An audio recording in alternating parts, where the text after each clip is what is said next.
नमस्कार साथियों, गहरे शब्द में आपका स्वागत है।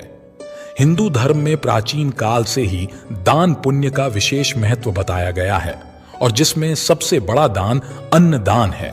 दोस्तों, एक समय की बात है, पक्षीराज गरुड़ अपने मन में जिज्ञासा लिए भगवान श्री कृष्ण के पास आते हैं और उन्हें प्रणाम करते हुए कहते हैं, हे प्रभु, पितृपक्ष में पितरों की पूजा करने से कौन सा फल मिलता है? पितृपक्ष के दौरान पितरों की शांति के लिए कौन से उपाय करने चाहिए? भगवान श्री कृष्ण कहते हैं, हे गरुड़, तुमने आज उत्तम प्रश्न किया है। तुम्हारे इस प्रश्न में समस्त मनुष्य जाति का कल्याण छिपा हुआ है। जो मनुष्य अपने पितरों को संतुष्ट करता है, उसके समस्त दोष और दुख समाप्त होते हैं। पितरों की पूजा करने से मनुष्य को अपने पूर्वजों का आशीर्वाद प्राप्त होता है। इस विषय में एक अप्सरा और ऋषि की प्राचीन कथा कही जाती है, जो मैं आज तुम्हें सुनाता हूं। इस कथा को श्रवण करने से तुम्हें तुम्हारे सभी प्रश्नों के उत्तर मिल जाएंगे। इसलिए हे गरुड़, तुम इस कथा को ध्यान से सुनो। इस कथा को जो भी सुनता है, उसके समस्त प्रकार के पितृ दोषों का नाश होता है। जो भी इस कथा को सुनता है और सुनाता है, उसके ऊपर पितरों की कृपा सदैव बनी रहती है। गरुड़ जी कहते हैं, हे प्रभु, आपके मुख से इस कथा को सुनने के लिए मैं उत्सुक हूं। कृपया आप मुझे वो कथा सुनाइए। मैं इस कथा का प्रचार अवश्य करूंगा। फिर भगवान श्री कृष्ण गरुड़ जी को पितृपक्ष की कथा सुनाने लगते हैं। इसलिए दोस्तों, आप भी इस कथा को ध्यानपूर्वक पूरा जरूर सुने। इस कथा के श्रवण मात्र से मनुष्य के सभी पाप और दोष नष्ट होते हैं। उसे पितृदोष से मुक्ति मिलती है। सभी कर्ज उतर जाते हैं। धन धान्य संपत्ति की प्राप्ति होती है। संतानहीन को संतान प्रदान करने वाली ये कथा अत्यंत महान है। पितृपक्ष के दौरान इस कथा का श्रवण प्रत्येक मनुष्य को करना चाहिए। इस श्रवण से पितर देव प्रसन्न होते हैं और वरदान देते हैं। श्री कृष्ण कहते हैं, हे गरुड़, प्राचीन काल की बात है। रुचि नामक एक राजा थे, जो संसार के माया मोह को छोड़कर निर्भय होकर ब्रह्मचर्य का पालन करते हुए निरह भाव से पृथ्वी पर विचरण करने लगे। उन्होंने संसार की सभी खुशियों और भोगों का त्याग कर दिया था। उन्होंने घर में रहना भी छोड़ दिया था। वे एक बार ही भोजन करते थे और वन में भटकते रहते थे। उन्हें ऐसा वैराग्य धारण किया हुआ देखकर उनके समस्त पितृगण अत्यंत दुखी हो गए। अपने वंशज को इस प्रकार से वंश को नष्ट करता हुआ देखकर उन्हें भय लगने लगा। उन्होंने सोचा कि वे स्वयं चलकर अपने वंशज से मिलेंगे और उसे वैराग्य का त्याग करने के लिए कहेंगे। फिर एक दिन जब ऋषि रुचि ध्यान मग्न होकर तपस्या कर रहे थे, उसी समय उनके समस्त पितृगण उस स्थान पर प्रकट हुए। जब ऋषि रुचि ने अपनी आंखें खोली तो उन्होंने 4 दिव्य आत्माओं को अपने सामने खड़ा देखा।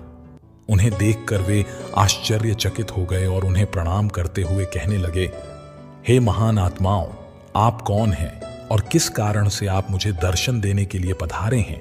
वे सभी दिव्य आत्माएं कहने लगीं, हे वत्स, हम तुम्हारे पूर्वज हैं और हम तुम्हारे इस वैराग्य पूर्ण आचरण से अत्यंत दुखी हैं, इसीलिए तुमसे मिलने के लिए आए हैं।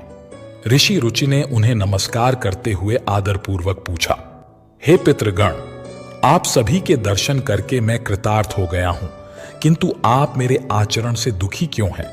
कृपया मुझे विस्तार से बताइए। मुझसे ऐसी कौन सी भूल हो गई है जो मेरे पूर्वज मुझसे असंतुष्ट और दुखी हैं? तब वे सभी पितृगण कहने लगे, हे वत्स, तुमने किस कारण से विवाह नहीं किया? विवाह स्वर्ग और मोक्ष प्राप्ति का उत्तम मार्ग है। गृहस्थ आश्रम के बिना मनुष्य को शाश्वत बंधन होता है। गृहस्थ में रहकर मनुष्य देवताओं, पितरों, ऋषियों और याचकों की पूजा करके उत्तम लोकों को प्राप्त करता है।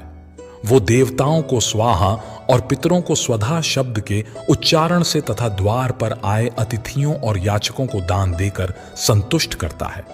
विवाह न करके, संतान को उत्पन्न न करके तुम देव ऋण तथा पितृजनों के ऋण से मुक्ति नहीं पा सकोगे।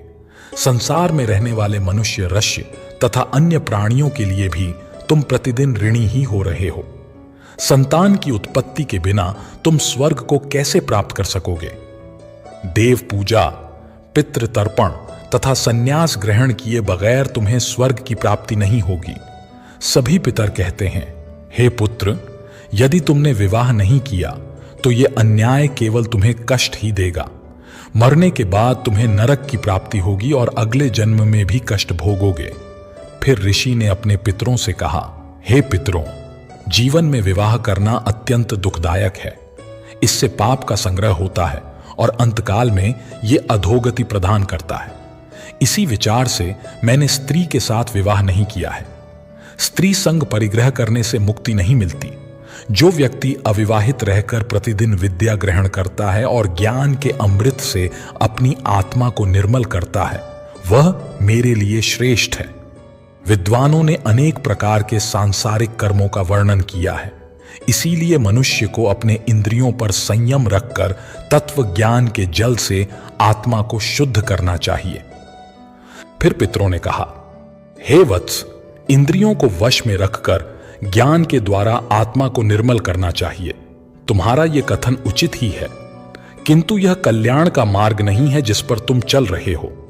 यज्ञ, तप और दान के द्वारा अपने अमंगल को दूर करते हुए फल प्राप्ति की काम से रहित जो शुभ और अशुभ कर्म हैं, वे बंधन के कारण नहीं होते।